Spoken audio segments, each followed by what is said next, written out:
So I have two statements today related, but I'm sure you have other questions you want to ask about the report as well. So let me just first go through the statements and then we can ask your questions. First statement. 1MDB must answer if billions of dollars are not missing as alleged.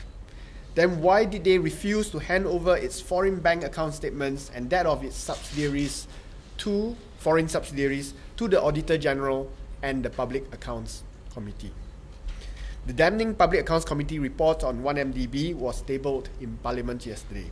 Among the lengthy list of transgressions by 1MDB, the PAC established that the sums of 700 million and 330 million US dollars have been misappropriated to Goodstar Limited, a company unrelated to the purported 1MDB Petro-Saudi joint venture in 2009 and 2011 respectively.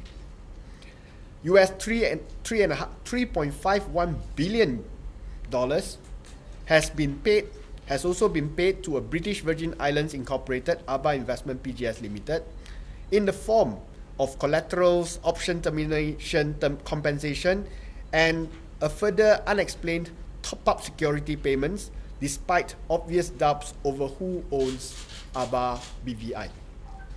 The Auditor General was also unable to verify the actual transactions above because 1MDB has refused to provide the bank statements of its overseas bank accounts and foreign subsidiaries. As a result of 1MDB's refusal to cooperate, the AG was also unable to ascertain, this point hasn't been picked up by any parties yet, unable to ascertain the purported existence and value of the so-called 940 million US dollars worth of units that is parked in the Swiss bank branch of BSI Bank in Singapore. Instead of answering the respective findings of the report, 1MDB thought it more appropriate to train its guns at the Wall Street Journal. 1MDB claimed that it was entirely inaccurate of Wall Street Journal to claim in its article that PAC had found billions of dollars gone missing from 1MDB and had recommended a criminal investigation on the fund's senior management. Why is 1MDB so ruffled by the claim by Wall Street Journal that billions of dollars were found missing based on the Public Accounts Committee report? Indeed, the Public Accounts Committee report never made the specific claim that the above billions were missing. So there was no word missing in the Public Accounts Committee report. However, the fact of the matter is these billions are unaccounted for and cannot be verified by the Auditor General himself. Hence, if 1MDB is so offended by the missing billions description by Wall Street Journal, why didn't the company show where these monies were in its bank statements and their respective transaction details to the AG since May 2015? In fact, 1MDB's recalcitrance and utter contempt for the Auditor General over the above, despite countless reminders by the Auditor General and the PAC, only goes to reinforce the global suspicions that the billions of dollars have indeed gone missing. The refusal by 1MDB and its management to cooperate over the above unaccounted billions of dollars left the PAC with no choice but to recommend investigations by the relevant authorities. These relevant authorities would certainly include the Royal Malaysian Police to track possible criminal elements in the flow of funds by 1MDB overseas. 1MDB should stop trying to play the victim of a non-existent global malicious conspiracy against the company. 1MDB has had every opportunity to clear its name over the past year and has now proven to have failed to do so. The real victims of this entire debacle are the Malaysian people whose trust in 1MDB, its management and directors have been betrayed by half-truths, lies, deceit, and cover-up. Okay, so that's the first one on 1MDB. The second one, the big question that everyone is asking, what's the Prime Minister, Datuk Sri Najib Razak's role. Now, Datuk Sri Najib Razak needs to take full responsibility for the 55 billion 1MDB debacle and take concrete actions to ensure, sorry, I'm missing actions there, to ensure full compliance by the company. The spin masters in the Prime Minister's department are operating in full swing to deflect any blame on Datuk Sri Najib Razak over the damning Public Accounts Committee report, which was tabled yesterday in Parliament. Datuk Sri Azalina Othman went so far as to say that the report also confirmed that the Prime Minister did not commit any offences or contribute to any criminal offences, hence proof that all allegations made against him were baseless. Worse, Datuk Sri Najib Razak himself attempted to make light of the highly incriminating report by focusing on the irrelevant. That Tun Dr. Mahathir had made a mistake by claiming that 42 billion is missing. It is irrelevant because the point of the PAC report wasn't to determine 42 billion was missing, but how billions of ringgit might have been improperly siphoned or misappropriated. Datuk Sri Najib Razak must be the most irresponsible finance minister in history who is more interested in political rhetoric, semantics, than the scores of misdeeds outlined in the PAC report as well as the Auditor General's report. Why didn't he comment about all the bad things that the PAC report mentioned and the Auditor General report mentioned and instead focus on what Tun Dr. Mahathir said? Okay? Just because one man cited the wrong figure for the amounts of funds which were not accounted for does not mean that there were no billions of dollars that went missing.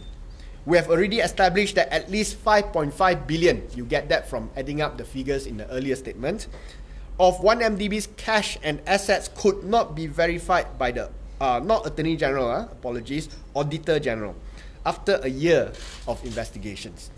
Hence, at the very least, Datuk Sri Najib Razak, who is also the Finance Minister, must be held ministerially accountable, as 1MDB is a wholly owned subsidiary of the Ministry of Finance.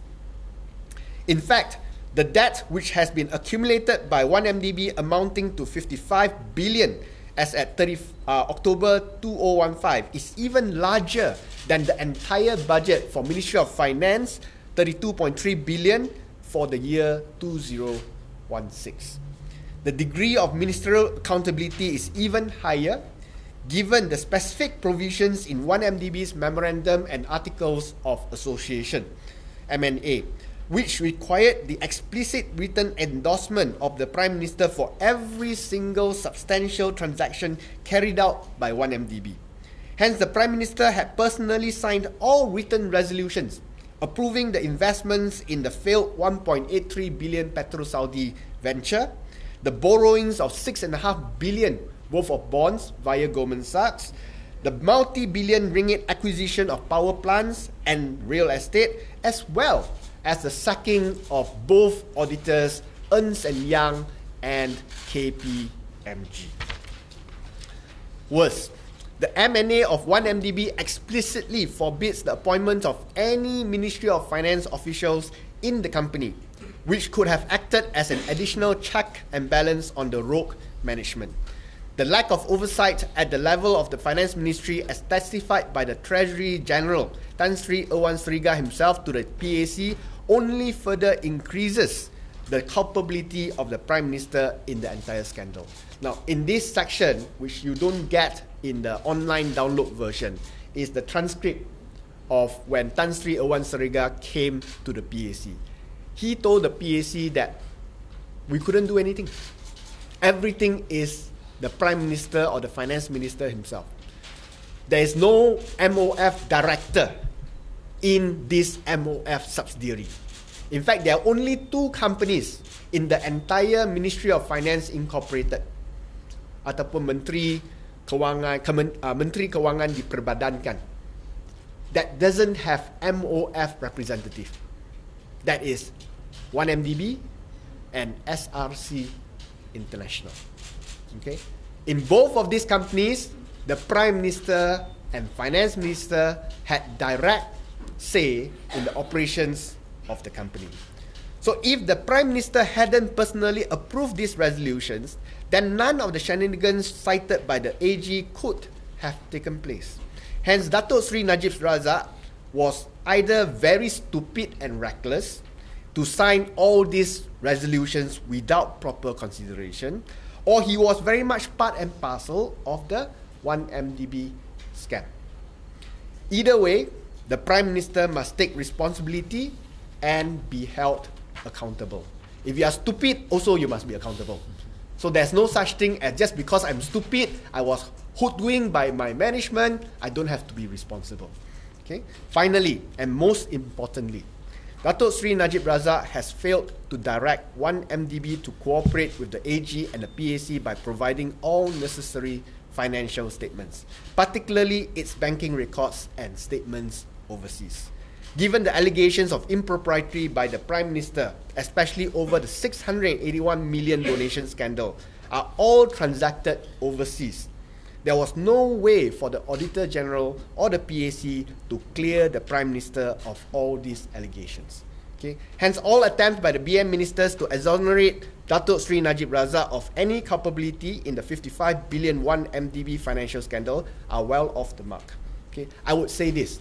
Instead of saying the PAC cleared the Prime Minister, the way to say it is the PAC failed to clear the Prime Minister because we were not given documents to investigate. Hence, we were unable to clear the Prime Minister, even if we wanted to. We couldn't because they didn't give us any documents to study how to clear. So it's the reverse. Okay?